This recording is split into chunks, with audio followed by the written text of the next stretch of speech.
Assalamualaikum warahmatullahi wabarakatuh. Selamat malam teman-teman semuanya. Baik, pada kesempatan kali ini saya akan membahas atau berbagi yakni mengenai hukum nun sukun dan tanwin yang bertemu dengan huruf hijaiyah. Baik, kita langsung saja masuk ke pembahasan. Baik, kita telah masuk ke pembahasan. Jadi apa sih yang teman-teman tahu tentang nun sukun ini? Jadi nun sukun ini merupakan suatu huruf nun yang tidak memiliki harokat alias tidak diberi tanda baca seperti fathah, kasroh maupun domah. Jadi huruf ini hanya diberi tanda sukun yang menunjukkan bahwa nun tersebut ini mati atau tidak memiliki vokal. Contohnya seperti di bawah ini ya teman-teman. Jadi hukum nun sukun atau tanwin ini adalah salah satu tajwid yang terdapat dalam sebuah Al-Quran. Jadi hukum ini berlaku jika nun sukun maupun tanwin bertemu dengan huruf-huruf hijaiyah tertentu. Dan kalau nggak salah pembagian nun sukun dan tanwin ini ada 4 ya teman-teman. Yang pertama yakni idhar. Jadi idhar mempunyai makna terang maupun jelas. Jadi cara dibacanya dengan jelas ya teman-teman.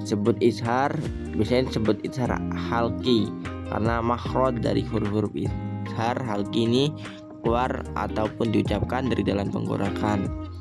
Hukum bacaan ini berlaku jika ada nun sukun atau tanwin bertemu dengan salah satu huruf izhar, yakni a, ha, ain, qain, ha, ho.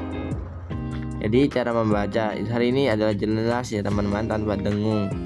Contohnya seperti kufuwan ahad. Jadi wawu dekat harokat fathah tanwin tidak boleh dibaca dengung. Lalu selanjutnya ada idgham, yang dimana idgham ini adalah salah satu hukum dalam ilmu tajwid yang berupa berpadu atau bercampur antara dua buah huruf atau memasukkannya satu huruf ke dalam huruf yang lainnya. Jika ada nun sukun atau tanwin bertemu dengan huruf idgham, maka cara membacanya harus melebur. Jadi idgham ini bagi dua ya teman-teman. Ada bihuna dan bilahuna. Jadi idgham bilahuna adalah idgham yang dibaca dengan cara dengung maupun gunah. Hal ini terjadi jika nun sukun atau tanwin bertemu dengan salah satu huruf hijaiyah ini seperti tunjukkan ini ya teman-teman ya.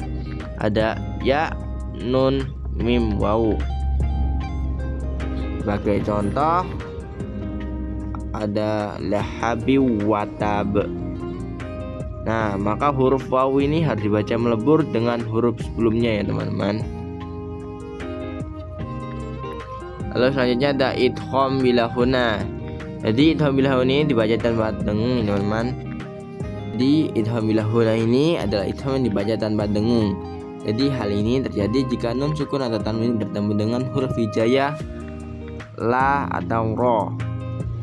Contohnya walam yakul lahu. Baik, yang selanjutnya yakni ada ikhfa ya teman-teman. Di mana ikhfa ini secara bahasanya yang berarti samar. Jika ada nun sukun atau tanwin yang bertemu dengan salah satu huruf ikhfa, maka harus dibaca samar. Dan untuk huruf ikhfa ini lumayan banyak teman-teman ya. Kalau nggak salah ada sekitar 14 atau 15. Yakni ada ta, sa, da, za, za, sa, sya, so, do, to, zo, fa, ko, ka.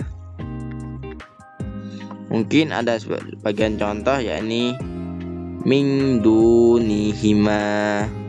Jadi cara baca ikhfa ini adalah dari dalam rongga hidung sampai dengan terlihat samar, atau bisa juga menjadi suara eng atau eng.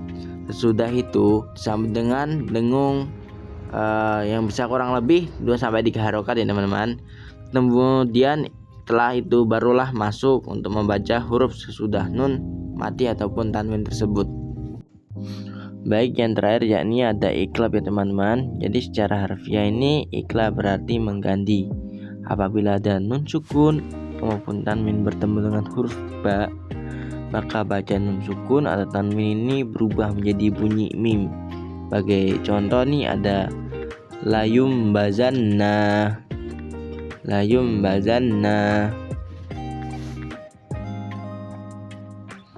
Baik, mungkin cukup pembahasan dari saya. Bila ada salah kata maupun ada sesuatu yang kurang jelas bisa ditanyakan di kolom komentar.